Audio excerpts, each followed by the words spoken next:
Assalamualaikum warahmatullahi wabarakatuh. Senang sekali Bapak bisa berjumpa lagi dengan kalian, tentunya di video pembelajaran pendidikan lingkungan hidup.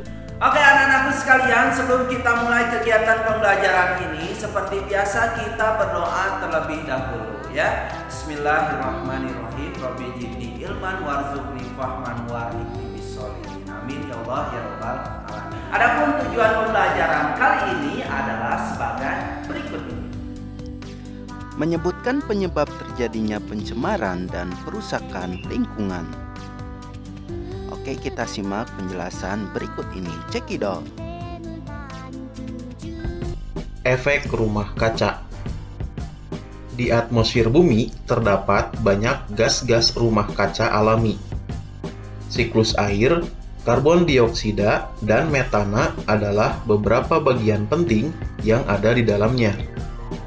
Tanpa adanya gas-gas rumah kaca tersebut, kehidupan di bumi tidak akan terjadi. Seperti halnya planet Mars, bumi juga akan menjadi sangat dingin apabila tidak terdapat gas-gas rumah kaca di atmosfernya. Sebaliknya, jika jumlah gas-gas rumah kaca terus bertambah di atmosfer, maka suhu bumi akan terus meningkat. Meskipun karbon dioksida, siklus air, dan gas-gas rumah kaca lainnya di atmosfer adalah transparan untuk radiasi cahaya matahari, namun gas-gas tersebut masih mampu menangkap dan menyerap radiasi cahaya yang memancar ke bumi dalam jumlah banyak. Radiasi yang terserap sebagian juga akan direfleksikan kembali oleh bumi. Pada keadaan normal, jumlah radiasi panas yang diserap dengan yang direfleksikan kembali sama. Saat ini, semakin tingginya polusi udara menyebabkan efek rumah kaca berubah. Efek rumah kaca adalah proses pemanasan alami yang terjadi ketika gas-gas rumah kaca di atmosfer bumi memerangkap radiasi panas dari bumi. Prosesnya yaitu, ketika radiasi sinar matahari mengenai permukaan bumi, maka akan menyebabkan bumi menjadi panas. Radiasi panas bumi akan dipancarkan lagi ke atmosfer. Panas yang kembali dipantulkan oleh bumi terhalang oleh polutan udara sehingga terperangkap dan dipantulkan kembali ke bumi. Proses ini akan menahan beberapa panas yang terperangkap, kemudian menyebabkan suhu bumi meningkat. Akibatnya, bumi tetap menjadi hangat dan suhunya semakin meningkat. Gas rumah kaca tersebut membiarkan cahaya matahari masuk ke dalam bumi, akan tetapi gas tersebut memantulkannya kembali ke permukaan bumi. Dengan demikian, kondisi di bumi tetap hangat, seperti halnya rumah yang dinding-dindingnya terbuat dari kaca. Para ilmuwan telah mempelajari efek rumah kaca sejak tahun 1824. Joseph Fourier menyatakan bahwa bumi akan jauh lebih dingin jika tidak memiliki atmosfer. Adanya gas-gas rumah kaca inilah yang membuat iklim bumi layak huni. Tanpa adanya efek rumah kaca, permukaan bumi akan berubah sekitar 60 derajat Fahrenheit atau 15,6 derajat Celcius lebih dingin. Pengertian pemanasan global.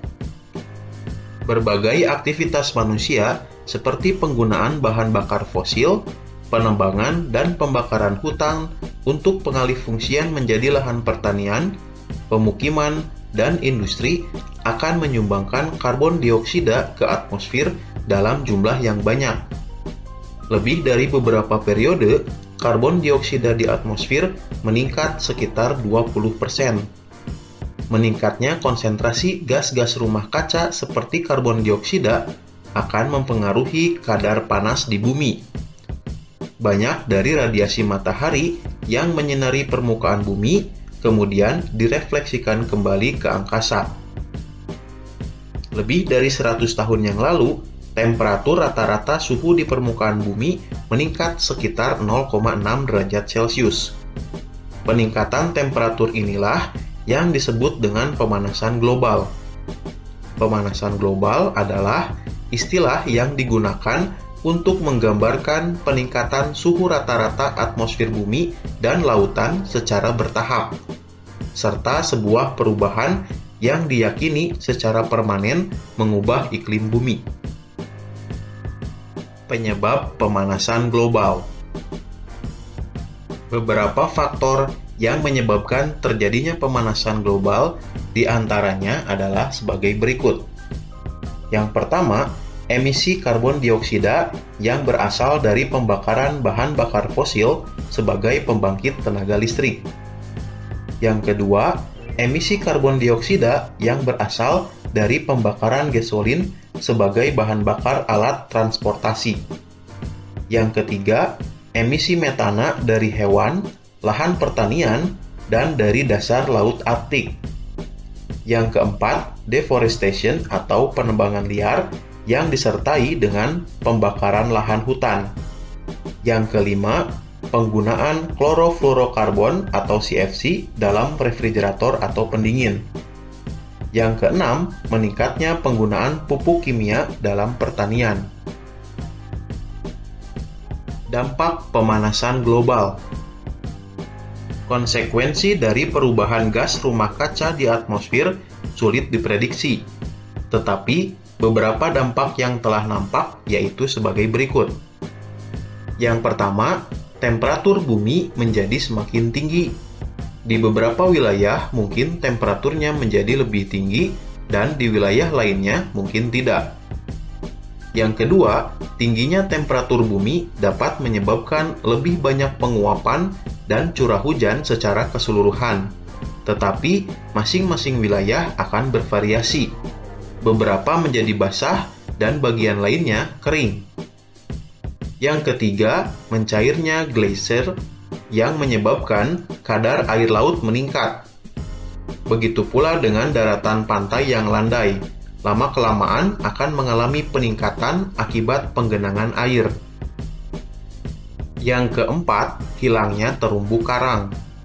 Sebuah laporan tentang terumbu karang yang dinyatakan bahwa dalam kondisi terburuk, populasi karang akan hilang pada tahun 2100 karena meningkatnya suhu dan pengasaman laut.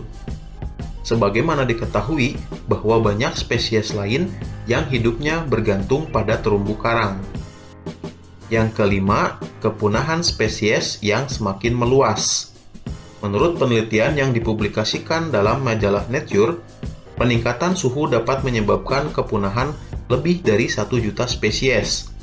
Sampai saat ini, hilangnya spesies semakin meluas dan daftar spesies yang terancam punah terus berkembang dan bertambah.